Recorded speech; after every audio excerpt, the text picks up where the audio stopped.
Di sebuah desa kecil bernama Sukadamai, hiduplah seorang anak laki-laki bernama Raka. Ayahnya seorang buruh tani, sedangkan ibunya menjahit pakaian untuk tetangga. Mereka hidup sederhana, namun rumah kecil itu selalu dipenuhi kehangatan dan doa.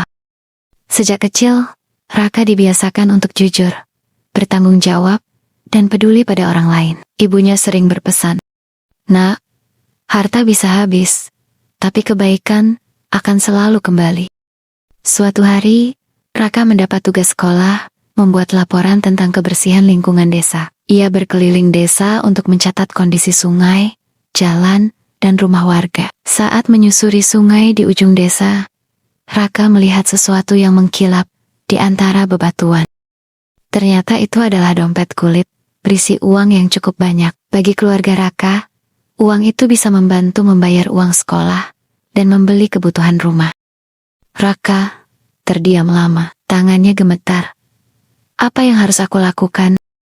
Ia teringat pesan ibunya dan ayahnya. Dengan tekad kuat, Raka membawa dompet itu ke rumah kepala desa. Kepala desa sangat terkejut. Tidak lama kemudian, datang seorang pedagang dari desa sebelah yang kehilangan dompetnya. Wajah pedagang itu berubah haru ketika dompetnya kembali utuh. Sebagai tanda terima kasih, pedagang itu menawarkan sejumlah uang kepada Raka. Namun Raka menolaknya dengan sopan. "Ayah dan ibu saya mengajarkan bahwa kejujuran tidak untuk dijual," kata Raka pelan. Sejak saat itu, nama Raka mulai dikenal sebagai anak yang jujur. Beberapa bulan kemudian, desa Sukadamai dilanda hujan deras berhari-hari. Sungai meluap dan beberapa rumah terendam banjir, termasuk rumah seorang nenek tua bernama Nenek Sari yang hidup sendirian. Tanpa diminta, Raka membantu membersihkan rumah Nenek Sari setiap sore sepulang sekolah. Ia juga mengantarkan makanan, meski harus berjalan jauh di tengah lumpur.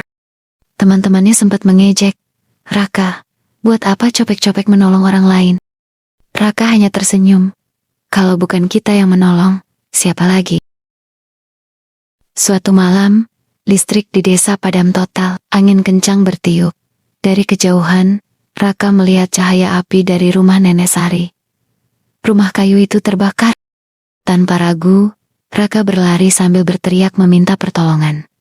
Ia membantu Nenek Sari keluar sebelum api membesar. Warga pun berdatangan dan api berhasil dipadamkan. Meski rumah Nenek Sari rusak, nyawanya selamat. Kejadian itu menggerakkan hati seluruh warga desa. Mereka bergotong royong membangun kembali rumah Nenek Sari.